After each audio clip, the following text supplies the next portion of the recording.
Hey everybody, it's Chugga Conroy. Welcome back to more Legend of Zelda Link's Awakening. In the last episode, we finished up everything over at the Bottle Grotto. Hard to say that kind of seriously.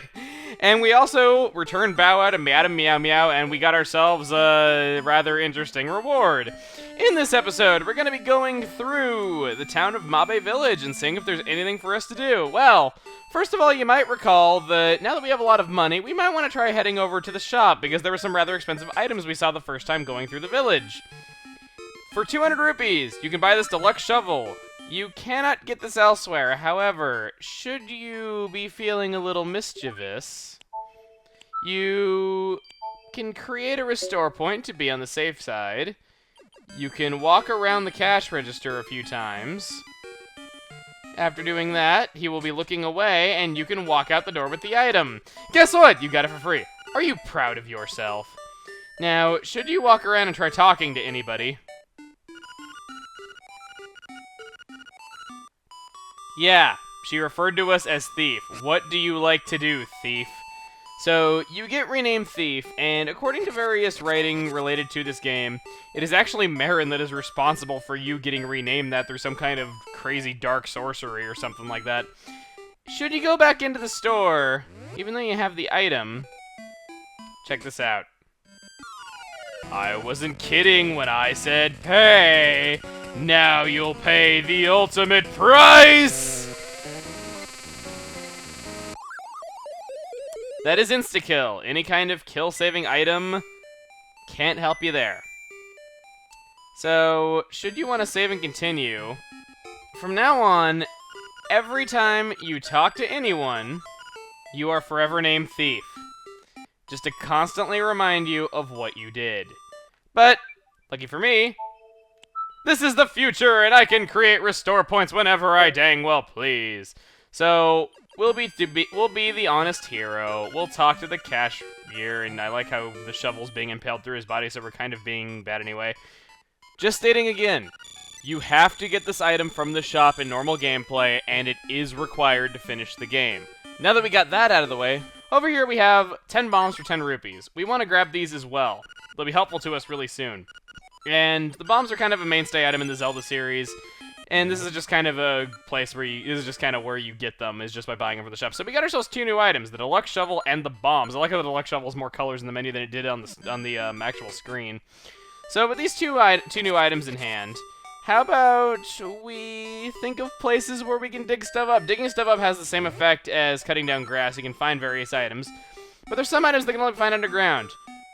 Now, think about what might hide stuff underground.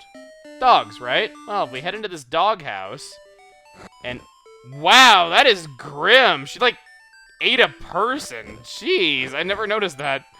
Can't dig up there, but we dig around in this doghouse, we can find ourselves a secret seashell. So that's our third one already. Not bad. Not nearly as long of a gap between the second and third as there was between the first and the second.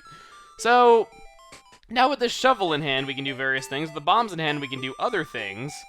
So, yeah, how about we check on, well, let's just see what Terran's up to, because we saw Marin and we haven't checked on Terran yet, and I'd like to see what he's up to.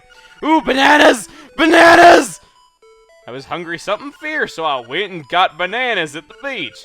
Blink, if you want some, you should go and get some. Bananas! Bananas! Bananas!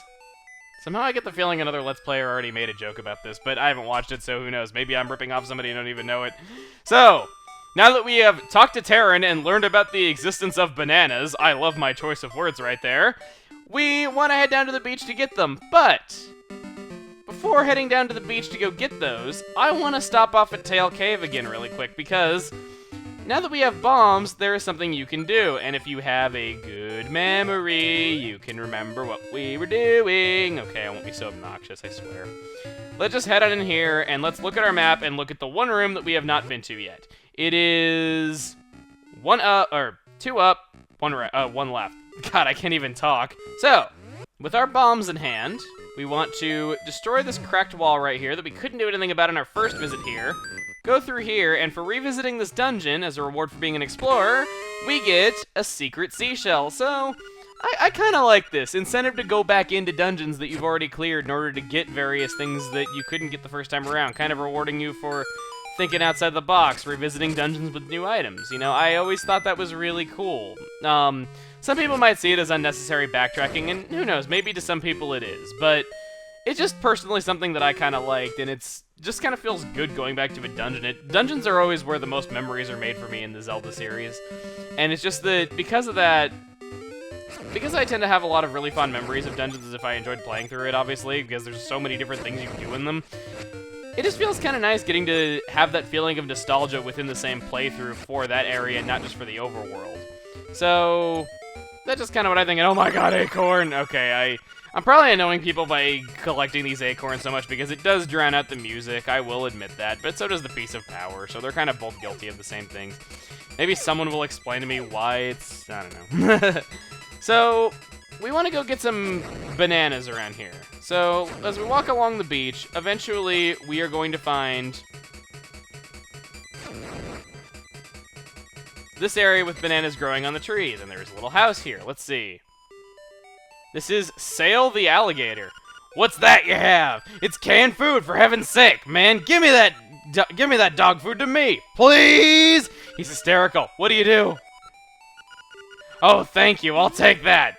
Oh my god, he's Vector. He's gonna find the computer room. Munch, munch. That was great. I know it's not a fair trade, but here's something bananas. Yum! Bananas! Okay. So, we got ourselves bananas. I'll stop being so crazy. Some of you probably like it, but I know I'm getting kind of hysterical here, just like him. So, for those of you who did not get the dog food in town like I got in the first episode, you actually need these bananas to be able to progress further into Link's Awakening. So, what I'm doing here is not just pointless side questing. Everything I've done here, well, not everything though, because the secret seashells are not required. They help a lot, but they're not required. This is very, very necessary to finish the game. Without it, you cannot advance further. Just like how you can't advance further if you don't give back Bow Wow. So, not really much else for us to do here in town. We could go to that house that has those rocks in front of it, but we actually can't do everything there. Real quick, I wanted to mention, this woman, according to you guys in the comments, in the original Game Boy and Game Boy Color releases, she does not say hello! She says Yahoo!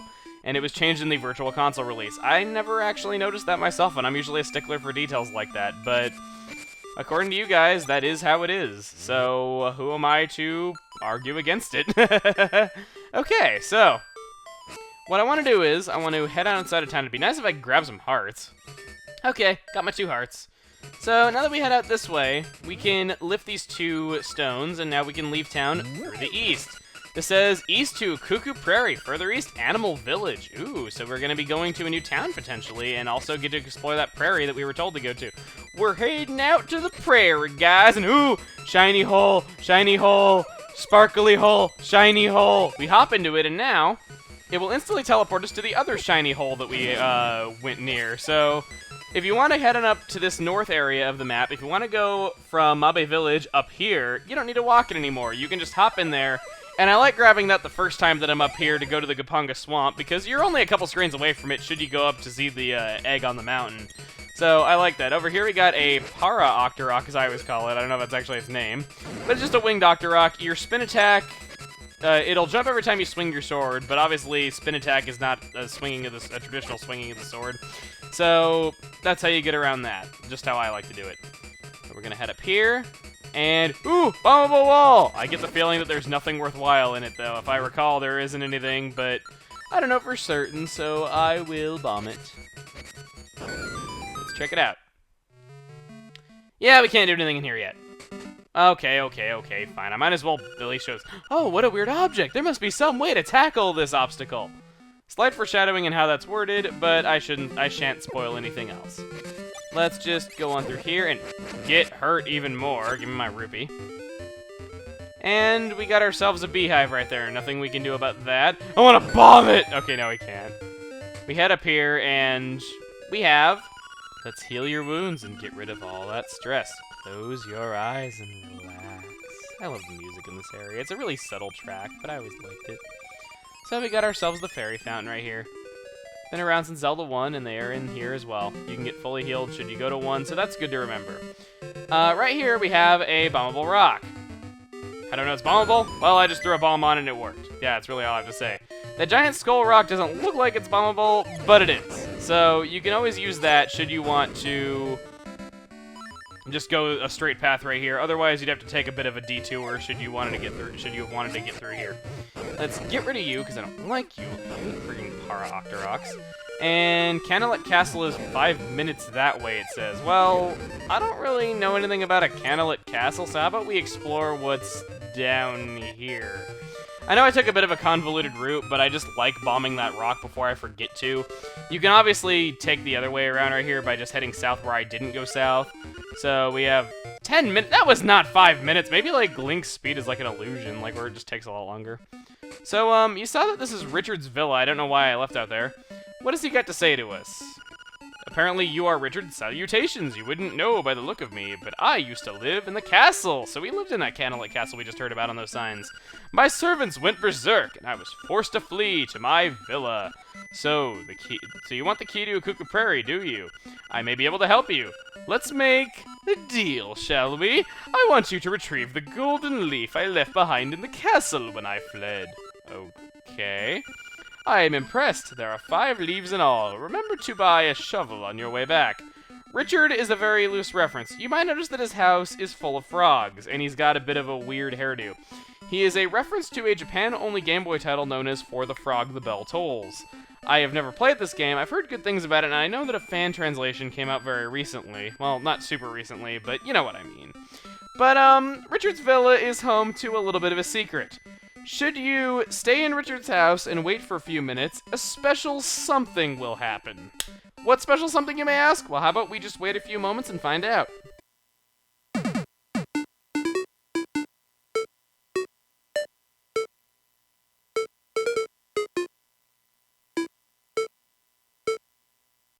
That mysterious, almost creepy melody is known as Totaka's song. Most games that have their soundtracks composed by one Kazumi Totaka have that song hiding in the soundtrack somewhere, and apparently no one at Nintendo is stopping him from putting it in, so he just seems to stuff it into almost every game that he works on.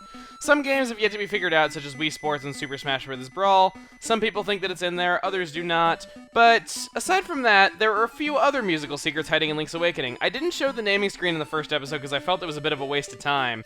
Should you go on the naming screen and name yourself Zelda in all caps, you will have this happen.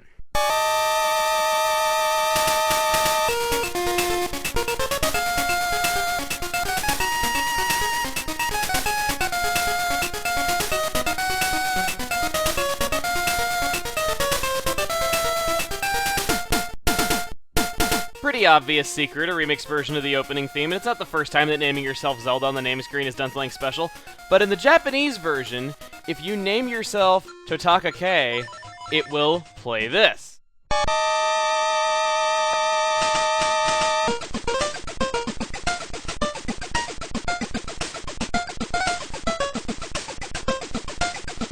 Yeah, yet another version of Totaka's song hidden in Link's Awakening.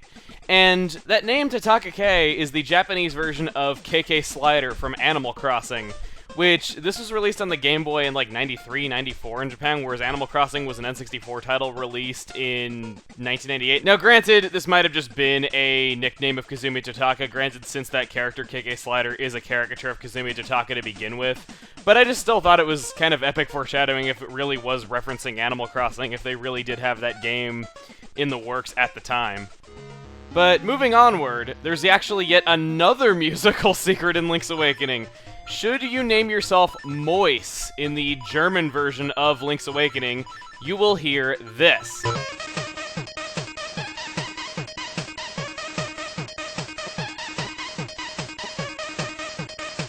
But it is also the name of the translator who wrote that famous condom line. He inserted his own name as what you have to write to trigger that song. But even beyond that, there's still more. In the French version of Link's Awakening, if you name yourself Lolo, you will hear this.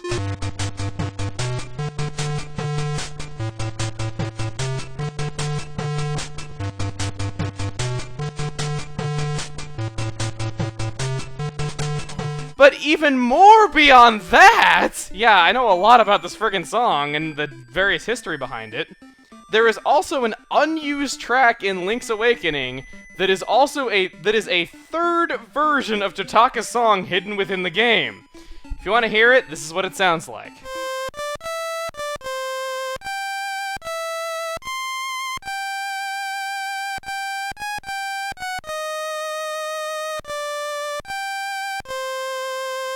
So with all that, me being incredibly nerdy, having sat here in Richard's Villa for a while, I think we're going to end this off here. Next time on Link's Awakening, we're going to be heading off to the Canalet Castle. See you guys then.